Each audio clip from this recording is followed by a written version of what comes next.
What are every lonely nerd's two favorite things? Anime girls and World War II. Seriously, ask any gamer with an anime profile pic and watch him tell you all about the time George H.W. Bush narrowly escaped Cannibal Island. But game companies never really seemed to catch on to this phenomenon. That was until in 2017, when Shanghai Manju and Xiamen Yongxi released Azur Lane, a side-scrolling shoot-'em-up for Android and iOS. The game features anthropomorphic warships based on real World War II-era vessels, and they're all anime girls. I can't find a list of how many were in the game before release, but dude, just look at this shit. Dude, they did a collaboration with Atelier Ryza. Like, why? Why?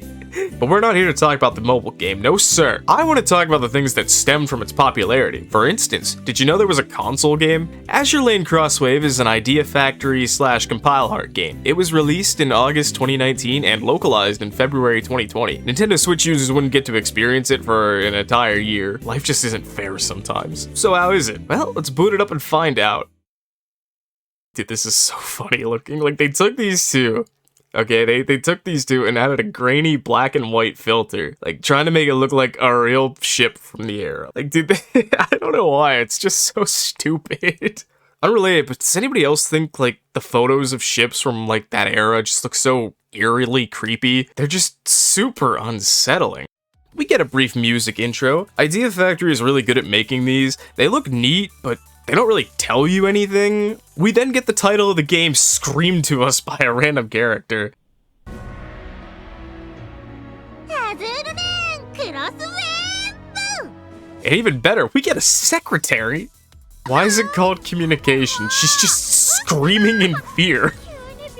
Let's just play the story. Okay, so we got the US, the Brits, the Germans, and the Japanese. And it would appear that these siren fellows are no good. Well, no time for that, we have a military exercise to attend.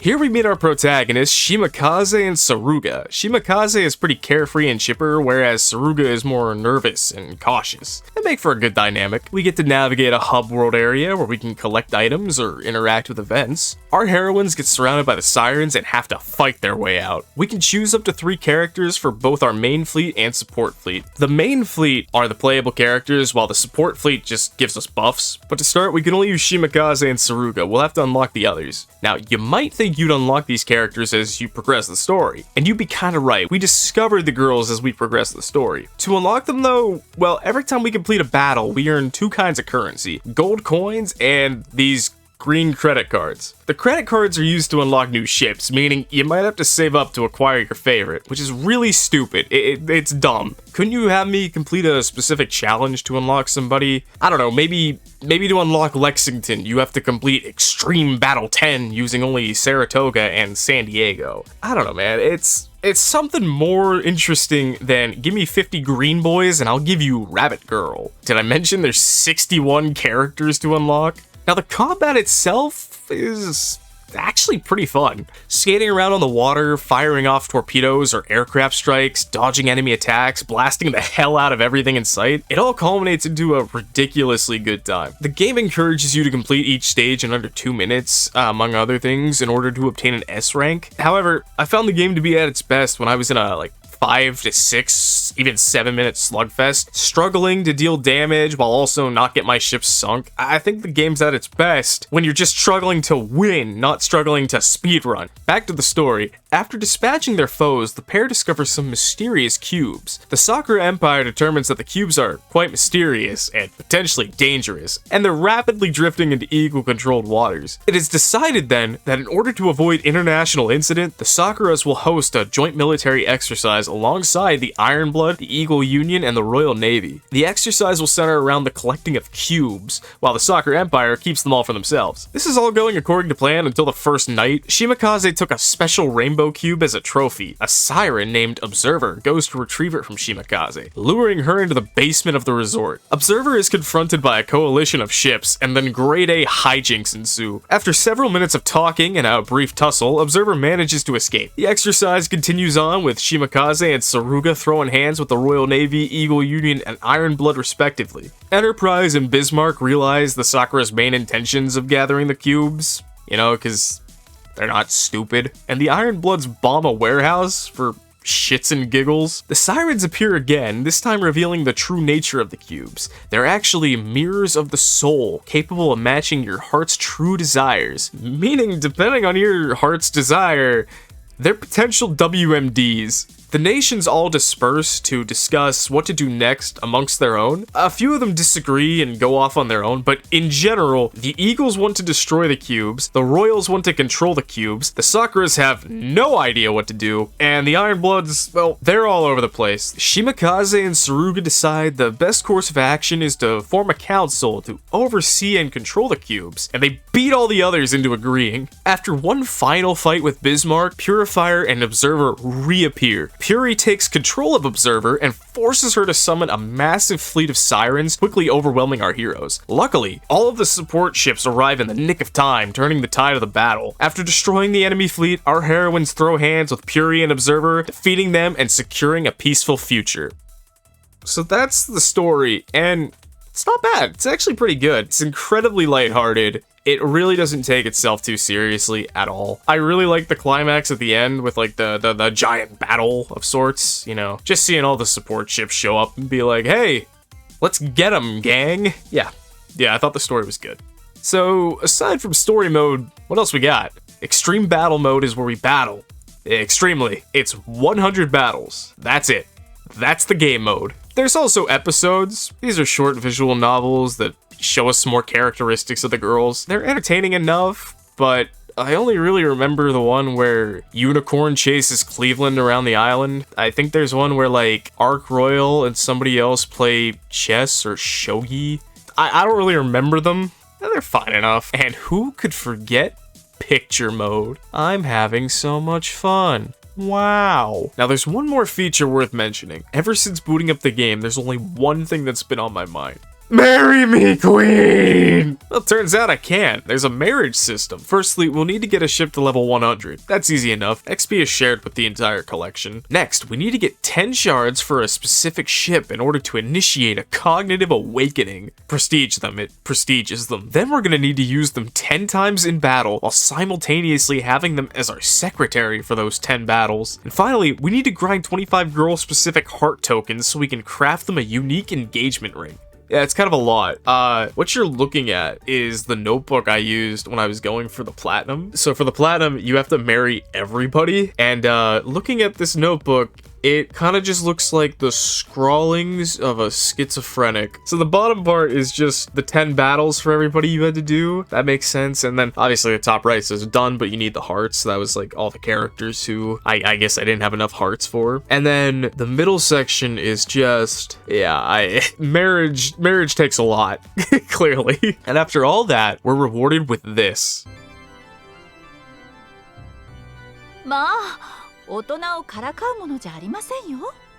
It's a unique cutscene where the girl basically confesses her feelings and accepts our proposal. Of course, we put the ring on the wrong hand, and seeing that, like, stupid hand on the screen, and then just sparkles and a ring is on it is just like, I died. I literally died laughing the first time I saw it, because it's just like the grayed out photos. It's just so stupid. Like, what? Yeah, the marriages are just mostly just really wholesome little things. There's nothing special to them, but I appreciate wholesomeness, so I enjoyed them.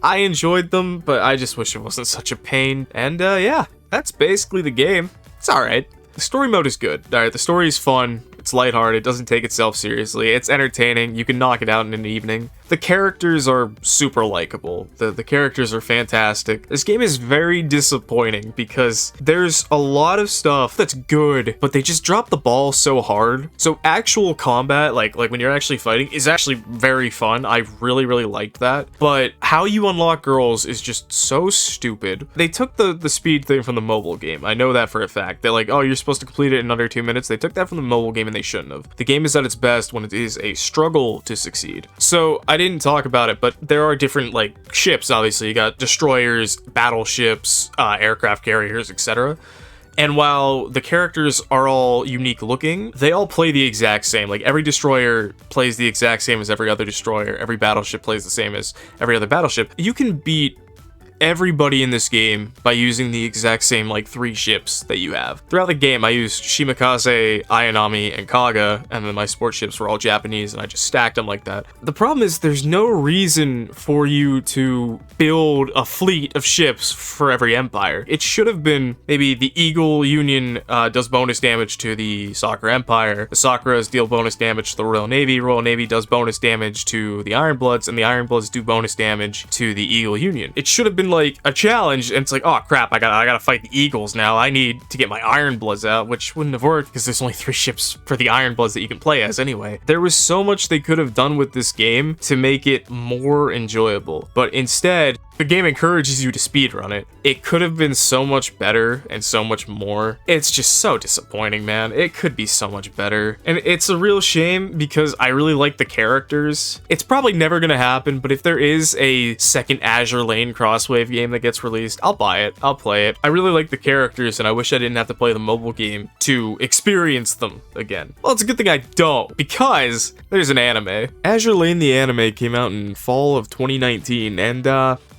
it's not good. So, the plot of this is just a mess. Humanity wanted to explore the oceans, and then the sirens magically appeared and forced them back to land, so they came up with the ship girls and made them fight the sirens, and it was going great, and then the sirens left, and then infighting started immediately. The Ironbloods and the Sakuras were like, hey, we should use the siren technology to our advantage, and the Royal Navy and the Eagle Union were like, nah. The Sakuras and the Ironbloods split off and form Red Axis, right? It opens with the Royal Navy, some members of the Royal Navy showing up at Pearl Harbor, basically. Amid those is Unicorn and Javelin, and they make friends with Laffy, but Unicorn's unicorn runs off, and it stumbles into Ayanami, who is spying on behalf of the Sakura Empire. So she picks up the plushie, Javelin and Laffy and Unicorn find her, and they're like, oh my god, you've saved my plushie, you are such a good person, let's become the best of friends. And Ayanami's just like,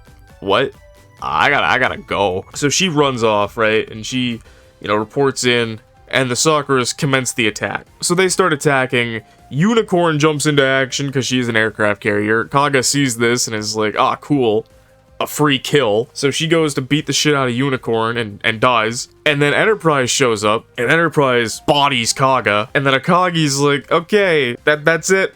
We're done. Also, we have this cube. See you guys later. So the Sakuras leave, and Enterprise does not, get proper repairs, does not get medical attention, basically. So the next day, the Sakuras and the Ironbloods team up, and they attack a group of Eagle vessels out at water. And it's just like Suigaku and her sister against, Hornet, Long Island, Haman, I think Helena and somebody else. Either way, the Eagle Union gets bodied, except for Hornet. But they sent out a distress signal, so everybody's coming. And the people who come get ambushed by the Ironbloods. So they start fighting, and Enterprise starts fighting Suigaku, but because Enterprise didn't get repairs, her big bow and arrow she uses to fight just shatters, and it's like, oh my god. But then Belfast shows up and saves the day, and so the Sakuras and the Ironbloods run off again, and then Belfast is reporting to Queen Victoria, and they're like, without Enterprise, we're fucked. Belfast, you need to, convince Enterprise not to just fucking die. She's like, okay. So she starts being Enterprise's maid and making her live a healthier life. That's a good part of the show. Enterprise and Belfast dynamic when they're on screen together is a lot of fun. I enjoyed that. So Azure Lane, they know they have this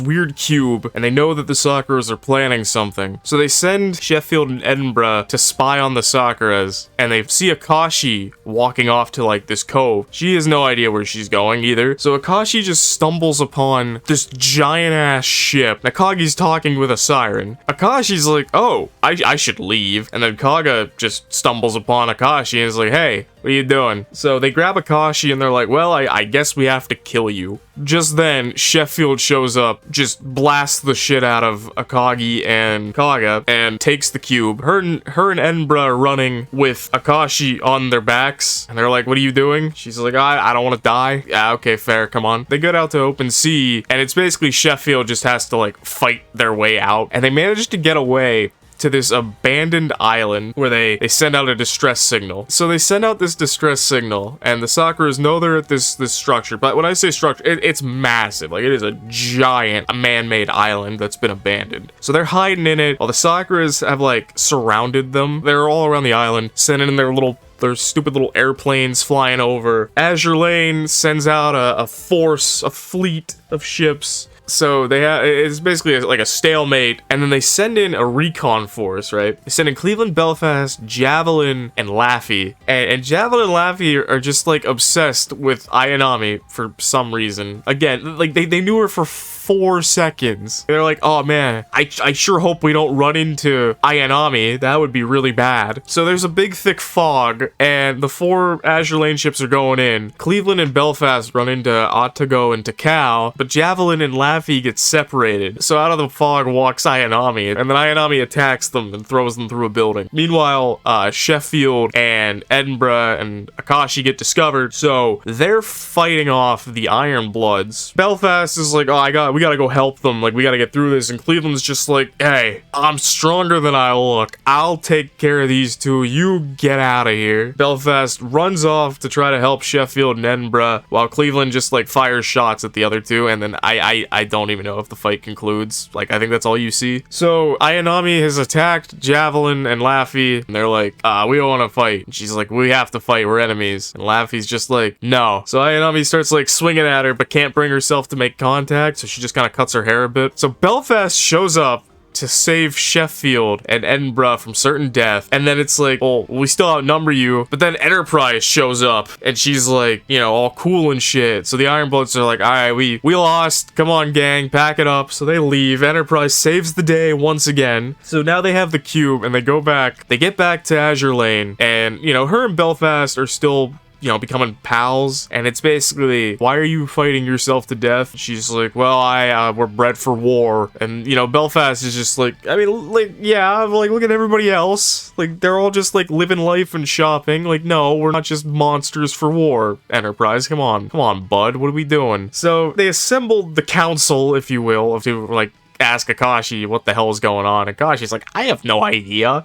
Nobody knows that Akagi's working with the Sirens. Like, it was to me too. So they're observing this cube, and for some reason when Enterprise touches it, she just, like, gets transported to this dark ocean where she sees, like, this person, and she has no idea who it is, and then she, like, snaps out of it, and it's like, oh, that's really weird. Okay, so I guess Red Axis wants their cube back. So they start heading out, and Azur Lane meets them, and they all start throwing hands together. So the Sirens are, like, interfering, but not actually, like, fighting, just, like, manipulating the weather. For some reason, when Enterprise and Akagi are squaring up, you know, about to have their bout, Enterprise gets possessed, like, by the cube, I guess. Her eyes just start going golden, and she just gets, like, real quiet and just kind of becomes, like, a unit and a menace. So she just straight up murders Akagi. Like, she kills Akagi. Akagi's gone. Akagi's corpse is, like, floating to the bottom of the sea, but she's taken by the Sirens, who are just like, you know, this could be useful later. So they just take Akagi off with them. Enterprise starts trying to kill Zuigaku and her sister. And then Ayanami, up to this point, right, has been like, she's been having a bit of a crisis like Enterprise has. But, like, Ayanami's crisis is like, why are we fighting? Because the enemy seems nice. I don't really want to fight them. So she has this dumb line, though, where when she's saving her allies, like, she's saving Sakura ships, she's like, I don't understand anything anymore, but I know this is wrong. And so she just, like, jumps in and saves the day. And Ayanami is, like, gets blasted and just begins falling from the heavens because she was up in the air, destroying a plane. And she's heading straight for, like, what can only be described as some sort of hell portal to Siren Land. Enterprise snaps out of it, realizing what she's done, and she's like, oh my god, please don't fall in the portal, little Sakura girl. So Javelin and Laffy completely risk their lives, and they save the day. They save Ayanami. The portal closes. So Ayanami gets taken as a prisoner of war. She's taken to Pearl Harbor. Laffy and Javelin are punished for risking their lives to save the enemy. So they're like, and as for your punishment, you have to keep an eye on her. So they just hang out together and show off the island to her. And the general reception of her is, you sacrificed yourself to save your buddy. You're pretty cool. So everybody's pretty chill with Ayanami. So she's like going around the island and she's just like, wow, you guys are really nice and cool and you remind me of home a lot, where everybody's friendly. Why are we fighting? So she's still trying to figure everything out. Enterprise starts having nightmares. She ends up getting found passed out in the hallway where she was like talking to the shadow person from before. The Sirens now really want their cube back. So the Sirens send Purifier or Puri to go get the cube. So she shows up, she, blasts her way through and she takes the cube and runs away. Puri in the game was like this intimidating presence. In this, she's just a lunatic who likes to fight, and she's fantastic for it. So she takes the cube and heads back to Sakura Land. The Sirens use the cube to start powering up the ship, the big ass ship. It's called Orochi. It's a big ass snake themed warship. It looks fucking cool, actually. Meanwhile, Kaga has just lost her sister. They told her, like, yeah, we couldn't find her. We're giving up the search. She'd also lost Amagi, which was their older sister. So she's an emotional wreck, right? And she's just kind of going through the motions. She goes on to like the Orochi, and the Orochi can like take the form of people. So it takes the form of Akagi, and it's like, hey, sis. And she's like, oh my god, it's you. And then she's like, wait a minute, what the hell? Who are you? It then takes the form of their older sister, Amagi, who is now like holding the unconscious body of Akagi, and she's like, I'm now your older sister, Amagi, and you are a failure. It's your fault that Akagi is gone. And now she's just like, no, and she starts crying and sobbing, and it's goofy, but she's an emotional wreck, so I'll give her a little bit of a pass there. But like, you see through her bullshit once, why do you immediately fall for it again? But I guess it's because like now you're holding the corpse of her sister. Kaga just like takes the Orochi and runs off into sea with a siren fleet, and everybody's like, what the hell? Kaga takes the Orochi because, you're a failure. You might as well fulfill your sister's last wish, which was to protect the Sakura Empire. The whole reason that they are working with the Sirens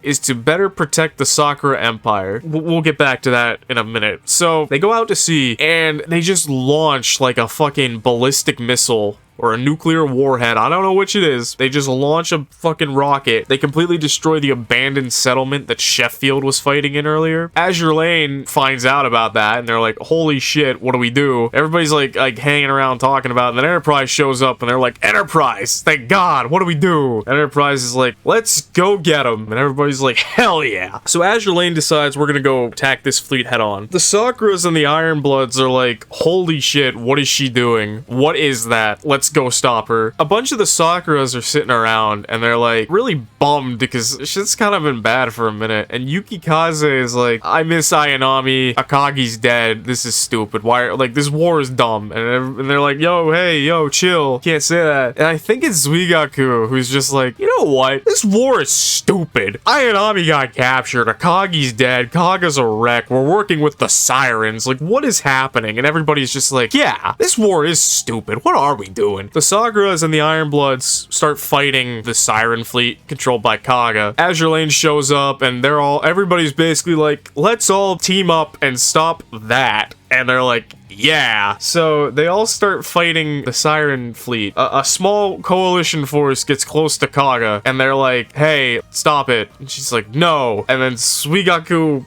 attacks her and Kaga like blasts her a couple times, and Suigaku's like, and she headbutts Kaga, and then Kaga just like starts crying and she's like, I'm a failure, save my sister, we got you, champ. So everybody starts blasting at the Orochi, right? Prince Eugen is like bodying Sirens, everybody else is like trying to shoot the Orochi and destroy it, but it has this like big force field that's just like ignoring everything. The Orochi launches another missile directly towards Pearl Harbor. Enterprise goes after it. Purifier goes after her, and Purifier's like, no you don't, Enterprise. And Enterprise is like, get out of the way, and Enterprise just beheads Puri. But Puri's just like a menace, so she's just like, holy shit, you're so cool.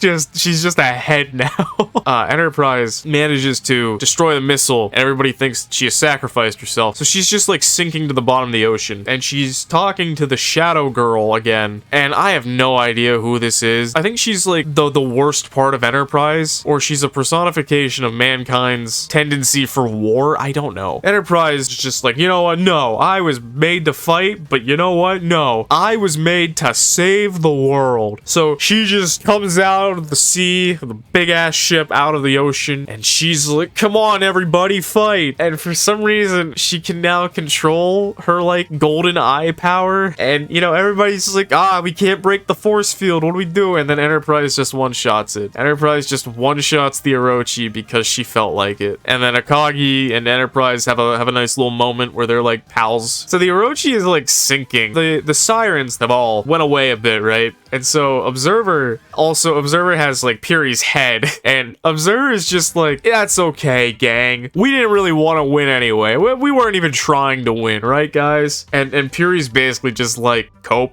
And then Observer just starts whipping her head around in a circle. So Nagato's kind of like, yeah, you know, Akagi and Kaga, you guys kind of went off the rails there, but really, it's all of our fault, so you guys won't be punished too bad. Prince Eugen is like back at Ironblood headquarters chatting with Bismarck, and they're like, yeah, Azur Lane wants to reform the Coalition, and so the Coalition is reformed. Red Axis is no more, it is just Azur Lane once again. So we end on Z23 or Zed. She's like walking around the cliffside of Pearl Harbor. She stumbles upon the picnic that Laffy and Ayanami and Javelin are having, and they're like, yo, Zed, get in here, man. So Zed runs over to it, and it basically pans out, and basically the Coalition is reformed. Brighter future has been secured. And oh my god, is this show bad. I hated Javelin and Laffy's unfound obsession with Ayanami. Like, I thought it might be like a cool thing of like humanizing the enemy in times of war and like how they were gonna do that, but no,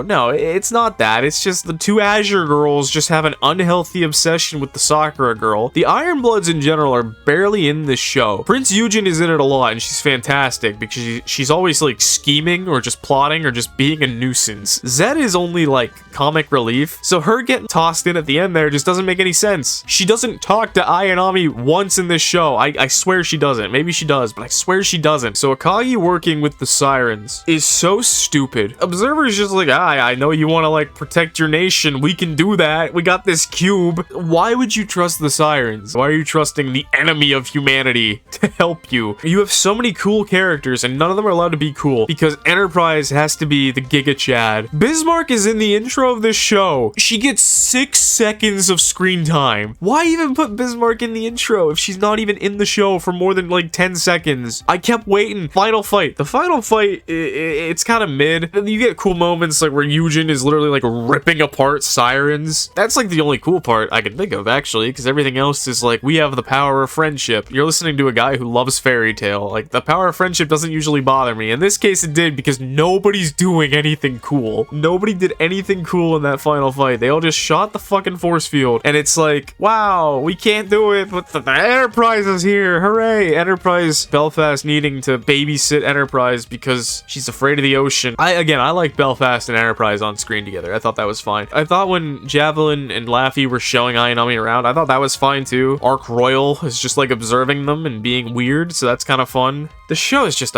it's so boring. It's a boring mess because the people who get to do cool things, Eugen, Enterprise, and Sheffield, nobody else gets to do anything cool. Everybody else is just like generic firing. Ayanami has that cool moment where she saves Suigaku, but it's ruined because she's being like a dumbass. Like, what are you talking about? What do you mean? I know this is wrong. Like, oh yeah, it's wrong that she's trying to kill your friends. Wow. What the fuck are you talking about? It's just a mess. It is. Like, nothing happens. What does happen doesn't make any sense. I still have no idea what the hell was going on with the cube taking over Enterprise. Orochi having the power to just, like, take the form of people. What the fuck is that about? I don't know. The show's not good. It's far from the worst thing I've ever seen, but I cannot recommend it in the slightest. Even if you liked Azur Lane, it was a slog to get through because it's just boring and stupid. It has its moments, it has its charms, but yeah, overall, it's just not a fun time at all. That was Azur Lane the anime, and I bet you thought we were done, huh? Is there anything more Japanese than taking an established IP and then saying, Now, what if they were schoolgirls? Azur Lane's Slow Ahead released in January of 2021, and this one's good. This one's really good. It's a fan-servicey slice of life focused around Javelin, Ayanami, Zed, and Laffy as they attend school, basically. They're 7-minute-long episodes just filled with humor and wholesomeness, but it is also fan service, so it gets a little out there at points, but overall, it's really good. Compared to the travesty that the main Azur Lane show was, this was just a breath of fresh air. Since they're 7 minutes long, they don't overstay their welcome. It's really hard to sell somebody on Slice of Life. You know, you're gonna watch these girls learn how to make chocolate with Prince Eugen, and I swear to God, it's the greatest thing ever. How do you sell somebody on that? Slice of Life is the hardest genre to explain to somebody who hasn't seen it before. They help build a bath. They go to the amusement park. Yeah, they go to the amusement park with Nagato and her little sister, and Yukikaze is there too. It's just a really, really fun show. There's not a lot to talk about. They're 7 minutes long, and it's just fun. Like, seriously, watch this one. If you want to watch something Azur Lane, watch this one, because this one is really, really good. Yeah, so the Azur Lane IP has seen some interesting shit, man. Azur Lane Crosswave, it's a pretty good game. It's just really shallow, which is a shame. It could be a lot better. The Azur Lane anime is a fucking mess, dude. Holy shit. Slow Ahead was really, really, really good. I liked that one a lot. I was gonna watch Azur Lane Queen's Orders, but it looks like it's just a direct to Blu-ray thing. There was one mad lad who uploaded it to YouTube, and I clicked it and it worked, but I had to go to work. And so when I got home from work, the video had got copyright claimed. So RIP to that guy, you legend. I almost got to see it and talk about it. It looks like it's much more similar to Slow Ahead than it is to Azur Lane the show, so I'm sure it's probably pretty good. I clicked one link and it took me to Malware Central, so nah, I'm not gonna bother with it. I hope we get another console game. I think that'd be really cool. I really doubt it, but Idea Factory releases sequels to weird shit sometimes, so who knows. If you made it this far, dude, you're insane. What the fuck? Yeah, I appreciate the hell out of it. Maybe consider hitting that subscribe button, because I do plan on pumping these things out much more frequently. And yeah, I'll see you guys later.